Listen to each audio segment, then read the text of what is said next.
आज हम डिस्कस करेंगे फिजिकल केमिस्ट्री का एक बहुत ही important topic, Hess law of constant heat summation. ये जो टॉपिक है ये BSc second year physical chemistry के फर्स्ट यूनिट को कवर करता है। तो आइए स्टार्ट करते हैं हैज़ लॉ।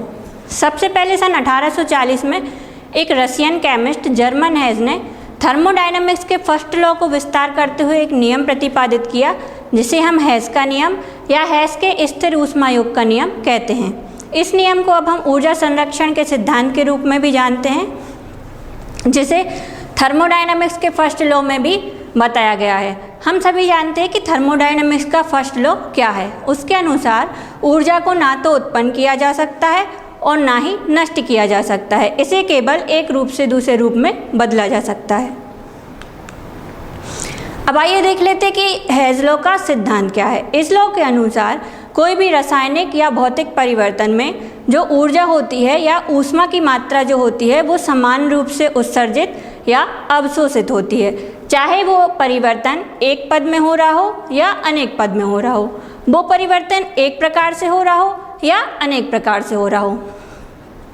अब आइए देखते हैं इस डायग्राम में, यहाँ पे जो रिएक्टेंट है वो प्रोडक्ट बना रहा है, यहाँ पे जो ऊष्मा की मात्रा है वो डेल एच है, और यही रिएक्शन एक दूसरे टाइप से हो रही है जहाँ पे रिएक्टेंट पहले इंटरमीडिएट एलिमेंट बनाता है, उसके बाद प्रोडक्ट बनाता है। तो यहाँ पे जो हीट की जो वैल्यू है वो दोनों ही टाइप की रिएक्शन में बराबर होगी। इसको हम और अच्छे तरीके से समझ लेते हैं। मान लेते हैं कि कोई रिएक्टेंट ए है जो प्रोडक्ट बी में कन्वर्ट हो रहा है, जिसके दो रूट हैं। एक तो ये कि ए सीधा प्रोडक्ट बी में कन्वर्ट हो जाता है, और दूसरा ये कि ये पहले इंटरमीडिएट बनाता है, उसके बाद प्रोडक्ट बी में कन्वर्ट होता है।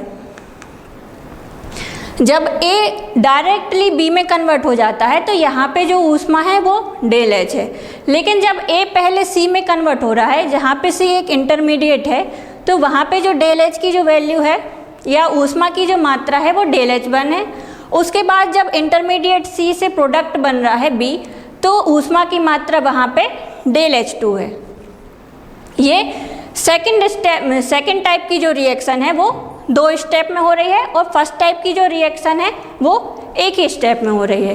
तो इसका आप एक कंपैरिजन देख सकते हैं डायग्राम में कि यहाँ पे जो डेल एच की वैल्यू है वो किसके बराबर है, del H one plus del H two के। तो हैज़ लॉ के अकॉर्डिंग ये दोनों ऊष्मा का योग जो होगा वो फर्स्ट टाइप की रिएक्शन के ऊष्मा के बराबर होगा। इस तरह से जो हैज़ लॉ है वो यहाँ पे लागू होता है। अब आइए देख लेते हैं हैज़ लॉ का एक एग्जाम्पल। हैज़ लॉ के एग्जाम्पल का सबसे अच्छा उदाहरण यही है कि कार्बन और ऑक्सीजन के द्वारा कार्बन डाइऑक्साइड का फॉर्मेशन होना। इसके भी दो प्रकार हैं, ये रिएक्शन दो प्रकार से हो सकती है। इसका फर्स्ट भी क्या है कि कार्बन और ऑक्सीजन आपस में मिलकर कार्बन डाइऑक्साइड बनाएं। तो इस रिएक्शन में जो डेल एच की वैल्यू है वो -393.5 किलो जूल है। और इसका जो सेकंड वे है वो टू स्टेप में हो रहा है। पहला स्टेप क्या है कि कार्बन और ऑक्सीजन पहले कार्बन मोनोऑक्साइड बनाएं, यहाँ पे जो डेल एच की वैल्यू है वो -110.5 किलो जूल है। और इसका जो सेकंड स्टेप है वो क्या है कि कार्बन मोनोऑक्साइड और ऑक्सीजन मिलके कार्बन डाइऑक्साइड बनाते हैं। तो यहाँ पे जो डेल एच की वैल्यू है वो आप देख सकते हैं कि -283.0 किलो जूल है। इसका एक कंपैरिजन देख लेते हैं एंथैल्पी डायग्राम में। जो फर्स्ट टाइप की जो रिएक्शन है जहाँ पर डायरेक्ट कार्बन डाइऑक्साइड बन रहा है वो रेड कलर से शो हो रहा है। तो यहाँ पे आप डेल एच की वैल्यू देख सकते हैं -393.5 किलो जूल है। और जो सेकंड टाइप की जो रिएक्शन है जो दो स्टेप में हो रही है वो ब्लू कलर से दिख रही है। तो यहाँ पे इसका जो फर्स्ट स्टेप है वहाँ पे डेल एच की वैल्यू 110.5 है, और सेकेंड स्टेप में डेल एच की वैल्यू 283.0 किलो जूल है, जो किसके बराबर है, जो उसी हीट के बराबर है जो फर्स्ट टाइप की रिएक्शन में जो हीट हमारी आ रही थी। तो इसका मतलब ये है कि जो सेकंड टाइप वाली जो रिएक्शन है उसके दोनों स्टेप की जो हीट है वो फर्स्ट टाइप की रिएक्शन के हीट के बराबर ही है। इस तरह से जो हैज़ लॉ है यहाँ पे लागू होता है। हम इसका एक एग्जाम्पल और देख लेते हैं नाइट्रोजन डाइऑक्साइड का। पिछली रिएक्शन की तरह इसमें भी उसी तरह से हीट जो है वो आपको देखने को मिल रही है। यहाँ पे जब नाइट्रोजन डाइऑक्साइड एक ही स्टेप में बन रही है तो यहाँ पे डेल एच की वैल्यू +68 किलो जूल है, और जब यही रिएक्शन 2 स्टेप में हो रही है, मतलब पहले जब नाइट्रोजन मोनोऑक्साइड बन रहा है तो वहाँ पे डेल एच की वैल्यू 180 किलो जूल है, और सेकंड जो इसका स्टेप है जहाँ पे नाइट्रोजन मोनोऑक्साइड और ऑक्सीजन से नाइट्रोजन डाइऑक्साइड बन रही है, वहाँ पे डेल एच की वैल्यू -112 किलो जूल है।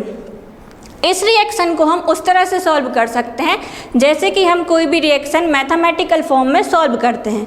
तो मैथमेटिकल फॉर्म में इस इक्वेशन को सॉल्व करने पे हमें वही हीट प्राप्त हो रही है जो कि फर्स्ट टाइप की रिएक्शन में मिल रही है, जो क्या है, del H is equal to +68 kilo joule. अब आइए देख लेते हैं हेज लॉ के एप्लीकेशन। ऐसी बहुत सी अभिक्रियाएं होती हैं और अभिक्रियाओं से जुड़े हुए ऐसे कुछ कैलकुलेशन होते हैं जो हम हेज लॉ के हेल्प से कैलकुलेट कर सकते हैं, जैसे heat of formation, combustion, neutralisation and ionisation. इसको हम हेज लॉ के हेल्प से कैलकुलेट कर सकते हैं। इसके अलावा कुछ रिएक्शन ऐसी होती है जो सामान्य तरीके से या सीधे तौर पर नहीं होती हैं, तो उनकी हीट ऑफ रिएक्शन भी हम हेज लॉ के हेल्प से कैलकुलेट कर सकते हैं। और कुछ ऐसी रिएक्शन भी होती है जो बहुत ही फास्ट या बहुत ही स्लो होती हैं, तो ऐसी जो रिएक्शन होती है उनकी भी हीट कैलकुलेट करने के लिए हम हेज लॉ का यूज़ कर सकते हैं।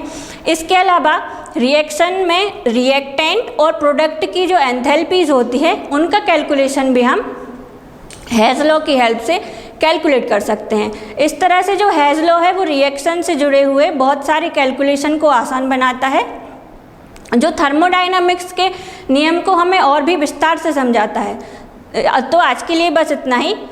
अगले वीडियो में हम एक और टॉपिक डिस्कस करेंगे। Thank you.